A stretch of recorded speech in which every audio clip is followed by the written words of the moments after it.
একটা দারুণ জিনিস আপনার শরীরের জন্য। কিডনি যদি ইনঅ্যাক্টিভ হয়ে যায়, হাত পায়ে পানি এসে হাত পা ফুলে আপনি মৃত্যুর দিকে এগোতে থাকবেন। এই কিডনি, এই ছাকনি মাত্র একটা হলে চলে, কিন্তু আল্লাহ পাক ছাকনি এই কিডনি দিয়েছেন দুটো। কটা দিলেন?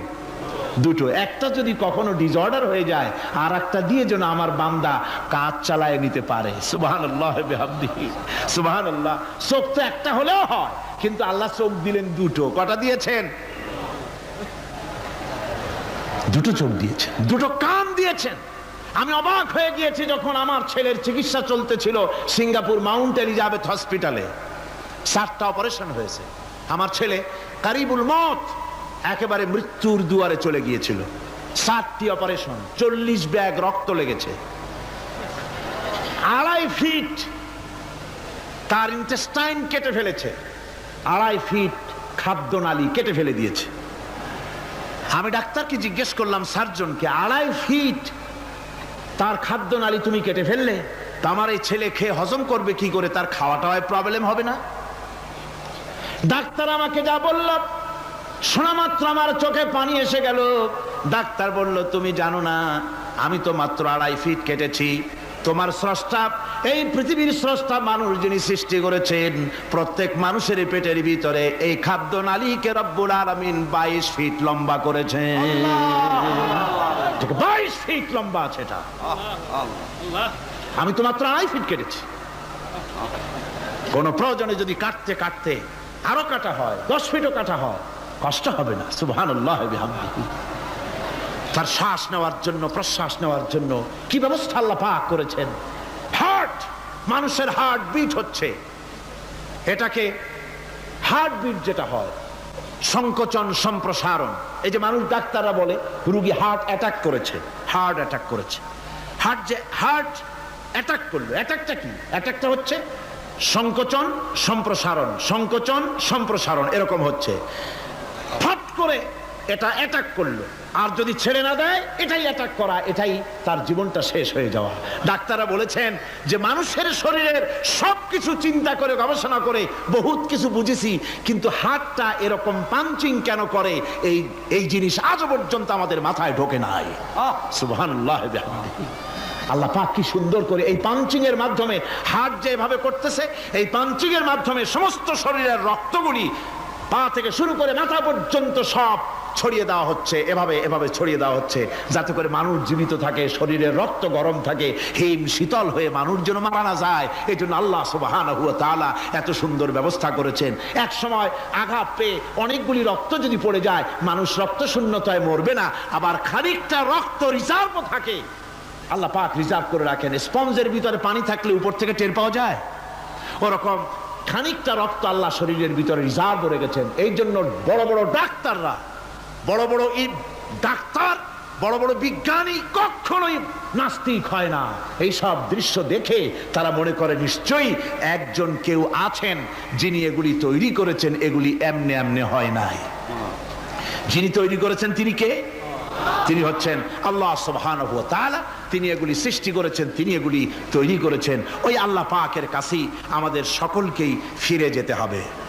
আল্লাহ রাব্বুল আলামিন তিনি বলছেন, আমি মানুষ সৃষ্টি করেছি, খালাকাল ইনসানা আল্লামাহুল বায়ান। মানুষ সৃষ্টি করেছি, শুধু মানুষকে সৃষ্টি করি নাই, আমি আবার তার জোড়াও তৈরি করে দিয়েছি। মানুষ একা একা না, পৃথিবীতে সব জোড়ায় জোড়ায় তৈরি করেছি। উদ্ভিদের মধ্যে জোড়া তৈরি করেছি, প্রাণী জগতের মধ্যে জোড়া তৈরি করেছি। এই দুনিয়ার ভিতরে যা কিছু আছে, উদ্ভিদ হোক আর মানুষ হোক, প্রাণী জগৎ হোক, সবগুলিকে আমি আল্লাহ জোড়া বানাইছি, জোড়ায় জোড়ায় নর এবং নারী সবগুলির মধ্যে করে দিয়েছি। ওয়া মিন আয়াতিহি আন খালাকা লাকুম মিন আনফুসিকুম আজওয়াজান লিতাসকুনু ইলাইহা ওয়া জাআলা বাইনাকুম মাওয়াদ্দাতান ওয়া রাহমা। আল্লাহ রাব্বুল আলামিন বলেন, আমার অগণিত নিদর্শনের ভিতরে এটাও একটি নিদর্শন যে আমি তোমাদের থেকে তোমাদের জোড়া তৈরি করেছি, তোমাদের স্ত্রীদেরকে তৈরি করেছি, যাতে করে তোমরা তাদের কাছে শান্তি পাও। আর তোমাদের মধ্যে ভালোবাসা সৃষ্টি করেছি, মহব্বত সৃষ্টি করে দিয়েছি। আর পরিণত বয়সে এই মহব্বতকে আমি আল্লাহ করুণার সহৃদয়তায় পরিণত করে দেই। তোমার থেকে তোমার জোড়া নারী সৃষ্টি করেছি, স্ত্রী। সেই স্ত্রীর কাছে তুমি তোমার স্বস্তি শান্তি ফিরে পাবে। আর যখন বৃদ্ধ হয়ে যাবে তখন এই ভালোবাসাটাকে আমি করুণা আর মহব্বতের মধ্যে পয়দা করে দেই। এর দ্বারা এই ভালোবাসা এবং মহব্বতের মাধ্যমে সন্তান সন্ততি পৃথিবীতে আসে, নাতি আসে, পৌত্র আসে, পৌত্রী আসে। এভাবে করে আত্মীয় স্বজন পরিবেষ্টিত অবস্থায় দুনিয়ায় মানব বংশ আমি এভাবে করে বৃদ্ধি করি। আর এরপরে মানব সৃষ্টি করে মানুষকে এক পরিবেশ সৃষ্টি করে দিয়ে তাকে কথা বলারও আমি ভাষা শিখিয়েছি। আল্লামাহুল বায়ান, মানুষকে আমি কি শিক্ষা দিয়েছি? কথা বলতে আমি শিক্ষা দিয়েছি। কথা বলার কারণেই মানুষ মানুষ, আর কথা বলতে পারে না বলে মানুষের সাথে পশুর সাথে এই বিরাট পার্থক্য। পশু কথা বলতে পারে না, মানুষ কথা বলতে পারে। কথা বলা হচ্ছে মানুষের একটা বিশেষ বৈশিষ্ট্য। আরে বায়ান শব্দের অর্থ শুধু কথা নয়, বায়ান শব্দের অর্থ হচ্ছে চেতনা, বুদ্ধি, অনুভূতি, প্রজ্ঞা, মেধা, চিন্তা, বিবেচনা, ইচ্ছা শক্তি, প্রতিরোধ শক্তি, এ সবগুলি বায়ানের ভিতরে সীমাবদ্ধ। যে আমি বায়ান শিক্ষা দিয়েছি, তার মানে এতগুলি জিনিস আমি তোমার মধ্যে আমি সৃষ্টি করে দিয়েছি মানুষের মধ্যে। এরপরে এ বায়ান একটি শিক্ষা। শিক্ষা বলতে বোঝায়, এই শিক্ষাটা আল্লাহ সবাইকে দিয়েছেন। মাছ সাঁতার কাটতে পারবে, পাখি আকাশে উঠতে পারবে। পাখিকে আল্লাহ ওড়ার ক্ষমতা দিয়েছেন। মুরগির বাচ্চা ডিমের থেকে বের করে পানির মধ্যে ছেড়ে দিবেন, ও সাঁতার কাটতে পারবে না। আপনি আমারে কোন মুরগির ডিমের ভিতরে মুরগির বাচ্চা, হাঁসের ডিমের ভিতরে হাঁসের বাচ্চা, সে কি করে বোঝে ডিমের কোন অংশ পাতলা? সেই অংশটা সে অপারেশন শুরু করে দেয়। সে কিন্তু সব জায়গায় ঠোকায় না। ওই ডিমের পর্দার ভিতরে একটা অংশ আছে পাতলা, সামান্য পাতলা। সেই পাতলা অংশ সে ঠুক করে একটুখানি অপারেশন করে, পর্দাটা ফেটে যায়, সেখান থেকে সে বেরিয়ে আসে। কে শিখালো যে এই জায়গায় ঠুক করে আওয়াজ কর, বেরোতে পারবি? কে শিখালো? আল্লাহ পাক শিক্ষা দিয়েছেন। এটা বায়ানের অন্তর্গত। মানুষকে দিয়েছেন বায়ান, ওকে দিয়েছেন শিক্ষা। হাঁসের বাচ্চা পানির ভিতরে ছেড়ে দিলে ওকে সাঁতার কাটতে হবে, কে শিখালো? আল্লাহ পাক। বাতাসে পাখিরা উড়ে বেড়ায় ডানা মেলে। আওয়ালাম ইয়ারাউ ইলা তায়রি সাফাতিন ওয়া ইয়াকবিদনা মা ইউমসিকুহুন্না ইল্লার রহমান। দেখে নাকি তারা পাখিটি কেমন? মেলি দুটি লঘু ডানা, উড়িয়া বেড়ায় শূন্যের পরে নাহি তার কোনো মানা। আবার সে ডানা গুটাইয়া চলে কিন্তু পড়ে না তবু, বলকে বাতারে শূন্যে রাখিছে ভিন্ন সে এক প্রভু। প্লেনের মতো, এরোপ্লেনের মতো দেখছেন না পাখিগুলি এরকম এরকম করে ওড়ে। আবার কখনো উঠতে গিয়ে আর ডানা দোলায় না, দুটো ডানা শরীরের সাথে মিশাইয়া একেবারে রকেটের মতো উড়ে চলে যায়, কিন্তু পড়ে যায় না। কে তাকে শূন্যের উপরে রেখেছে? জোরে কন, কে রেখেছে? এই ট্রেনিং আল্লাহ পাক তাকে দিয়েছেন। আল্লাহ পাক তাকে এই শিক্ষা দিয়েছেন। এই শিক্ষা, পানিতে সাঁতার কাটবে মাছ, বায়ুতে ভেসে বেড়াবে পাখি, তারপরে মানুষের চোখের পলক পড়বে, পাকস্থলী হজম করবে, এসব শিক্ষা আল্লাহই দিয়েছেন। প্রত্যেকটা জিনিসকে সৃষ্টি করেছেন, আর তার কাজটাও কিভাবে হবে তাও আল্লাহ পাক শিখিয়ে দিয়েছেন। এই জন্য শুধুমাত্র এই শিক্ষাটুকুনি নয়, মূল শিক্ষা হচ্ছে আল্লামাহুল বায়ান। এর আসল অর্থ হলো মানুষের জ্ঞানের পূর্ণতার জন্য আল্লাহ পাক বায়ান দিয়েছেন। সে বায়ান হচ্ছে কোরআনে কারীম। সে বায়ান কি? কোরআন। এই কোরআন হচ্ছে মানুষের জ্ঞানের পূর্ণতা। কোরআন দিয়েই মানুষের জ্ঞান পরিপূর্ণ হয়। ওমা উতীতুম মিনাল ইলমি ইল্লা কালিলা, তোমাদেরকে খুব সামান্যতম জ্ঞান দেওয়া হয়েছে। আসল জ্ঞানের মালিক কে? আল্লাহ সুবহানাহু ওয়া তাআলা। আল্লাহ রাব্বুল আলামিন বলেন, আশ-শামসু ওয়াল কমারু বিহুসবানি ওয়ান নাজমু ওয়াশ-শাজারু ইয়াসজুদান। সূর্য এবং চন্দ্র একটা বিরাট একটা হিসাবের অনুসরণে বাধ্য। সূর্য আর চন্দ্র একটা হিসাবের অনুসরণে বাধ্য, এর ব্যতিক্রম হওয়ার কোনো উপায় নাই। সূর্য এবং চন্দ্র তার আপন আপন কক্ষপথে ঘুরবে, ইচ্ছে মাফিক সূর্য চন্দ্র ঘুরতে পারবে না। রাত 12টার সময় সূর্য এসে বলতে পারবে না বেটা রাত সর, আমি এখন উদিত হব, পারবে? পারবে না। দিনের দুপুরের সময় রাত এসে মাথা চাড়া দিয়ে জাগাতে পারবে না, দিন সরে যা, আমি এখন সবটাকে রাত বানায় দেব, পারবে না। চন্দ্র এবং সূর্য একটা নির্ধারিত একটা হিসাবের অনুসরণে তারা রয়েছে, আর এই হিসাবের নিয়ম, কঠোর হিসাবের নিয়মতান্ত্রিকতার ভেতরে থাকার কারণেই মানুষের জন্য চন্দ্র, মাস, বছর ইত্যাদি গণনা মানুষের জন্য আল্লাহ সহজ করে দিয়েছেন। আল্লাহ পাকের নবীর কাছে জিজ্ঞাসা করা হচ্ছে,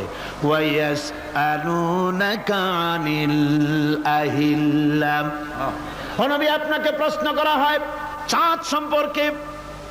কাফেররা প্রশ্ন করেছে চাঁদের ক্রমবর্ধমান ক্রমহ্রাস কেন, চাঁদ বাড়ে কেন, কমে কেন, আপনারে জিজ্ঞাসা করা হয়, আপনি জবাবে বলুন, কুল হিয়া মাওয়াকিতু লিন্নাস, বলুন এ চাঁদ হচ্ছে মাস, দিন, বছর গণনা করার জন্য, গোটা পৃথিবীবাসীর জন্য আমি একটা স্থায়ী ক্যালেন্ডার আকাশে ঝুলায় রাখছি। জোরে কোন সুবহানাল্লাহ। বিনা পয়সার ক্যালেন্ডার কে ঝুলায় রাখছেন? আল্লাহ সুবহানাহু ওয়া তাআলা তিনি ঝুলিয়ে রেখেছেন এই ক্যালেন্ডারকে। আর এই চন্দ্র সূর্য নিজের ইচ্ছা মাফিক চলতে পারে না। আল্লাহ পাক কোরআনে কারিমে বলেছেন, আফা গায়রা দীনিল্লাহি ইয়াবগুন ওয়া লাহু আসলামা মান ফিস সামাওয়াতি ওয়াল আরদি তাওআন ওয়া কারহা। তোমরা কি আমার দেওয়া জীবন ব্যবস্থা ছেড়ে দিয়ে মানুষের তৈরি করা, অন্যের তৈরি করা মতবাদ গ্রহণ করতে চাও? ওয়ালাহু আসলামা মান ফিস সামাওয়াতি ওয়াল আরদ, অথচ আকাশে যা কিছু আছে, জমিনে যা কিছু আছে, সব আমার কি করছে? আমার হুকুম মেনে, আমার আনুগত্য করে তারা চলছে। আনুগত্যের সামনে মস্তক অবনত করে দিয়েছে। তাই তো আমরা দেখতে পাই তাল গাছে কোনোদিন বেল হয় না, হয়? চট্টগ্রামে হয় বোধহয়। তাল গাছে বেল হয়, নারকেল গাছে আম হয়, নিম গাছে লিচু হয়? হয় না। আল্লাহর সুন্নতের ভিতরে কোনো পরিবর্তন পাওয়া যাবে না। দেখুন বঙ্গোপসাগরের পানি মিষ্টি না নোনা? সবাই বলুন মিষ্টি না নোনা? বঙ্গোপসাগরের নোনা পানি জোয়ারের টানে এই বঙ্গোপসাগরের নোনা পানিগুলি পদ্মা, মেঘনা, যমুনার ভিতরে প্রবেশ করে মিষ্টি পানির ভিতরে। আবার ভাটির টানে পদ্মা, মেঘনা, যমুনার পানিগুলি, মিষ্টি পানিগুলি নোনা পানির মধ্যে গিয়া ঢোকে। মাঝখানে কোনো পার্টিশন নাই। নোনা পানি মিষ্টি পানির এলাকাকে নোনা বানাতে পারে না, আবার মিষ্টি পানিগুলি গিয়া নোনা পানিগুলিরে মিষ্টি বানাইতে পারে না। কার হুকুম পালন করে? কার হুকুম? والنجم والشجر يسجدان والسماء رفعها ووضع الميزان। তারকা, বৃক্ষরাজি সব সেজদায় রত। তারাই সেজদা দেয় কারে? কারে সেজদা দেয়? চাঁদ সেজদা করে কাকে? সূর্য করে কাকে? গাছপালা করে কারে? আল্লাহ পাককে সেজদা করে সবাই। সমস্ত সৃষ্টি জগতের কাজ হলো তিনটা। সৃষ্টি জগতের কাজ কয়টা? তিনটি কাজ। একটা কাজ হচ্ছে সৃষ্টি জগৎ মহান আল্লাহর উদ্দেশ্যে সিজদা করবে, তার হামদ করবে, তার তাসবিহ করবে। তিনটা কাজ, সিজদা করবে, হামদ করবে, তাসবিহ করবে। এই তিনটা কাজ হচ্ছে সৃষ্টি জগতের। গোটা পৃথিবীর সবকিছু আল্লাহ পাককে সিজদা করছে। কোরআনে কারিমে রব্বুল আলামিন বলেন, وَلِلَّهِ يَسْجُدُ مَنْ فِي السَّمَاوَاتِ وَالْأَرْضِ طَوْعًا وَكَرْهًا وَظِلَالُهُمْ بِالْغُدُوِّ وَالْآصَالِ।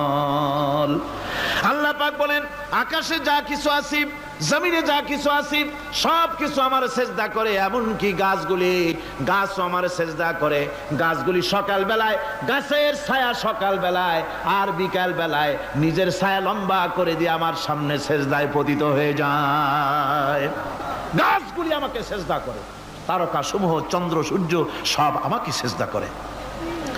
وَلِلَّهِ يَسْجُدُ مَا فِي السَّمَاوَاتِ وَمَا فِي الْأَرْضِ مِنْ دَابَّةٍ وَالْمَلَائِكَةُ وَهُمْ لَا يَسْتَكْبِرُونَ। আকাশ এবং জমিনে যা কিছু আছে আমার সিজদা করে। আমার সিজদা থেকে কেউ অহংকার করে না, অহমিকতা করে না। আমার সিজদা থেকে কেউ ফিরে যায় না, সবাই আমাকে সিজদা করে। সুতরাং ও মানুষ, আমার দরবারে সেজদায় মাথা নত করে দাও। সবগুলি আমার সামনে সেজদা করতেছে।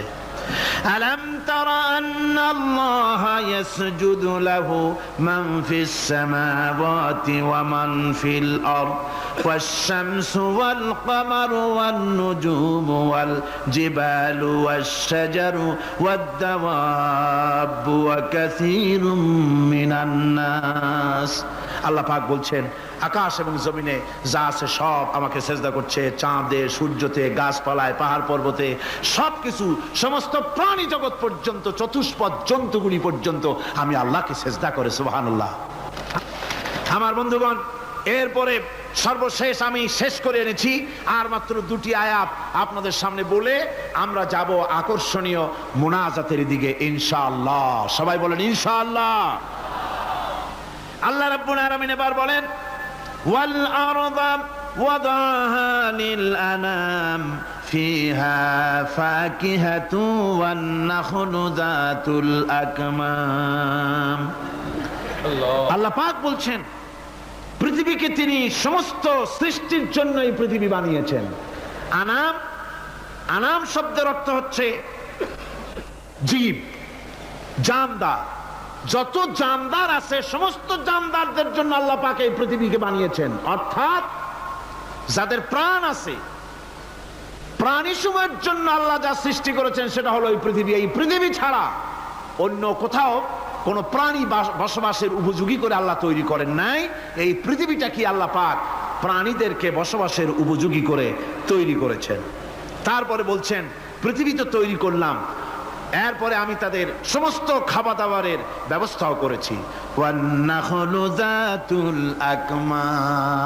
খেজুরগুলিকে আমি প্যাকেট করে তোমাদের সামনে দিয়েছি, আচ্ছাদন দিয়ে দিয়েছি। খেজুরের কথা এখানে বলা হয়েছে, শুধু খেজুর খেজুর নয়, খেজুর, আঙ্গুর, বেদানা, আপেল, যত খাবার আমাদের সামনে আল্লাহ দিয়েছেন সমস্ত খাবারগুলি প্যাকেট করা। জোরে বলেন, কি করা? প্যাকেট করা। কি মহব্বত করে আল্লাহ দিয়েছেন। কলা বলেন, তাল বলেন, বেল বলেন, সব খাবারগুলিকে আল্লাহ পাক প্যাকেট করে মানুষের সামনে হাজির করেছেন। কারণ ওয়ালাকাদ কাররামনা বানি আদমা, যেহেতু আদম সন্তানকে আমি সম্মানিত করেছি, তাই আদম সন্তানের সামনে, ভদ্র সম্মানিত মেহমানের সামনে যত খাবার দিলাম সব খাবারগুলিকে আমি গুছিয়ে সুন্দর করে সাজিয়ে আমি কভার করে তোমার সামনে পেশ করেছি। ওয়াল হাব্বুজুল আসফি ওয়ার রাইহান, এরপরে দানা দিয়েছি, ভুসি দিয়েছি। দানা হচ্ছে মানুষের খাবার, ভুসি হচ্ছে পশুর খাবার। এই মানুষের খাবার, পশুর খাবার সবকিছু আমি পরিবেশন করেছি। এরপর আল্লাহ বলছেন, ফাবিআইয়ি আলা'i রাব্বিকুমা তুকাযযিবান। পড়েন, ফাবিআইয়ি আলা'i রাব্বিকুমা তুকাযযিবান। আল্লাহ পাক বলছেন, কোন নিয়ামতকে, তোমার প্রভুর কোন নিয়ামতকে অস্বীকার করতে পারো? আল্লাহর কোন নিয়ামতকে অস্বীকার করতে পারবে না। এভাবে হাজারো নিয়ামত দিয়ে আমি তোমাদেরকে সমৃদ্ধ করেছি। সূরা আর রহমান একেবারে শেষ পর্যন্ত আল্লাহর এই সমস্ত নিয়ামত দিয়ে ভরা, নিয়ামতের কথা দিয়ে, রহমতের কথা দিয়ে ভরা। জোরে কোন সুবহানাল্লাহ বিহামদিহি। এই কোরআন, যে কোরআন আল্লাহ আমাদের শিক্ষা দিলেন, এই কোরআন অনুযায়ী দয়া করে যে কোরআন দিলেন, যাতে অর্থনীতি আছে, সমাজনীতি আছে, রাজনীতি আছে, যাতে মানুষের পারিবারিক জীবন আছে, সবকিছু যে কোরআনে আছে। এই কোরআন দিয়ে রাসূলুল্লাহ একটা সমাজ তৈরি করেছিলেন যেখানে চুরি ছিল না, ডাকাতি ছিল না, জেনা ব্যভিচার ছিল না। ওরকম একটি সমাজ বাংলাদেশে প্রতিষ্ঠিত হোক, এটা কি আপনারা চান? কারা কারা চান? দেখতে চাই।